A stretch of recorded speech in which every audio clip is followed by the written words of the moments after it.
All right, so in this video, we're ready to look at some problems here, applying the double angle and half angle identities. First one we'll look at is cosine of pi over 8, and we'll do something similar to a previous section where we need to break up the pi over 8 into something that we know using either a double angle or half angle identity. It looks like probably the easiest way to do this would be just to acknowledge that pi over 8 that's going to be the same thing as pi over 4 divided by 2.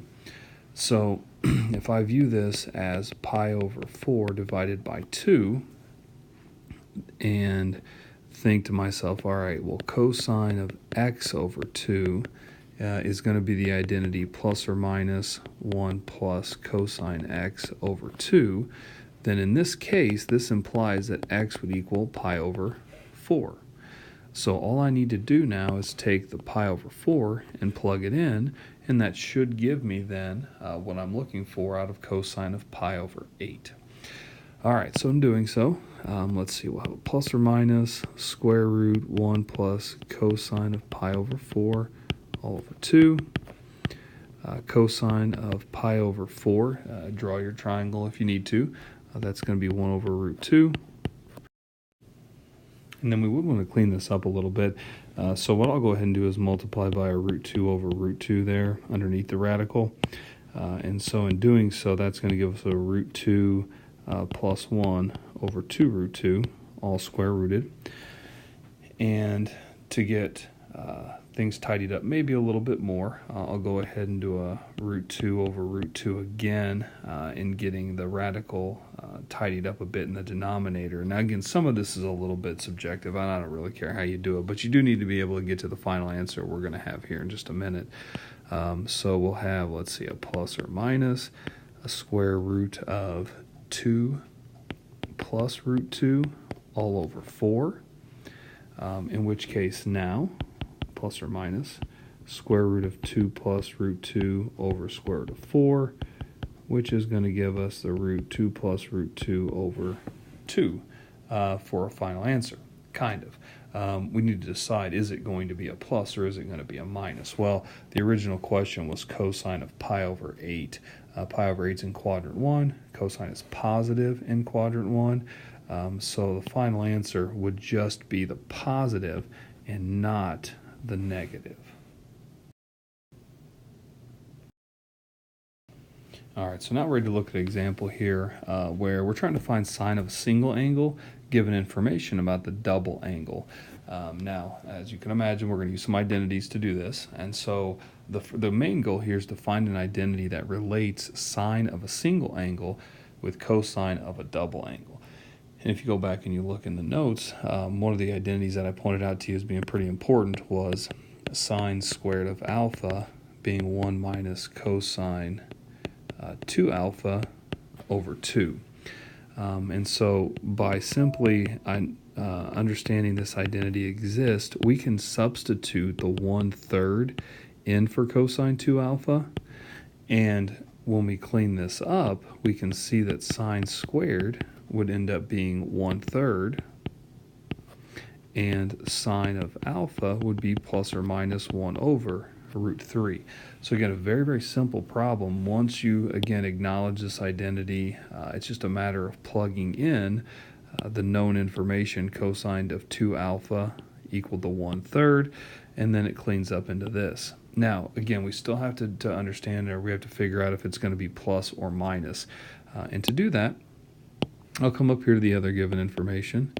I want the single angle information, so I divide by 2, and I find out that 180 is less than alpha is less than 225, which means this alpha right here is going to have to be in quadrant 3 between 180 and 225, and I know that sine is negative in quadrant 3.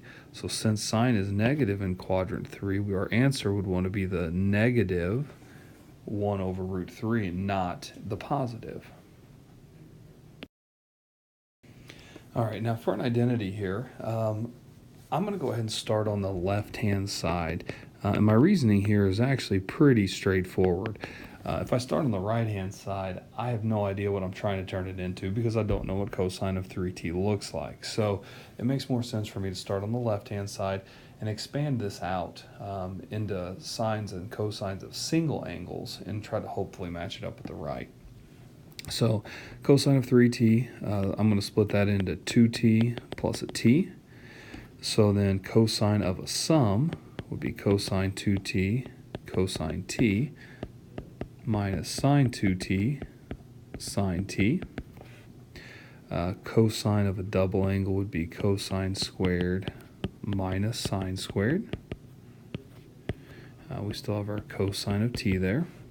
And then sine of a double angle would be 2 sine t cosine t. And we still have another sine t. So this guy was that. This guy was that. And now I'm down to all single angles.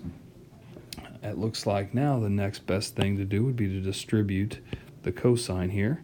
So this would be a cosine cubed t minus sine squared and a cosine minus 2 sine and a cosine. And then with this other sine hanging out there, we'll have a sine squared.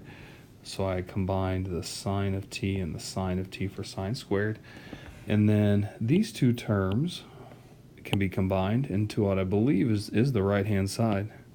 So cosine cubed t minus 3 sine squared t cosine t, which is the right-hand side. So that one worked out nicely just by taking the cosine of a triple angle and breaking it apart into double angles and then breaking it apart into single angles. It all falls apart from there.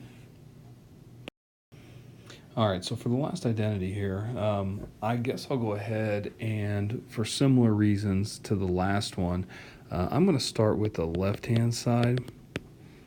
So secant squared of x over 2, that's going to be 1 over cosine squared of x over 2, which is going to give us 1 over 1 plus cosine x over 2, which is going to be 2 over 1 plus cosine of x. So again, I started on that side mostly because if I started on the other side, I wouldn't even have a clue as to how to match it up with the left because I don't know what the left looked like. Now I have a good idea what the left looks like. I'll go ahead and I'll come over to the right-hand side now and rewrite that and hopefully match it up with what I found the left to be. So first thing that probably makes sense is to go ahead and flip the secants into 1 over cosines. So 2 over cosine plus 2. This would be a 1 over cosine plus 2 plus cosine. And then to create our LCD, I'm going to go ahead and multiply by cosine of x over cosine of x.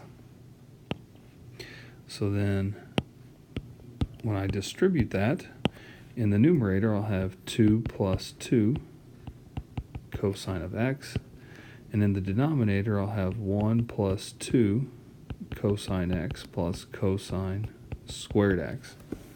Now again, looking at where I'm trying to get to, I'm looking to make this guy look like this. This one screams factor at us.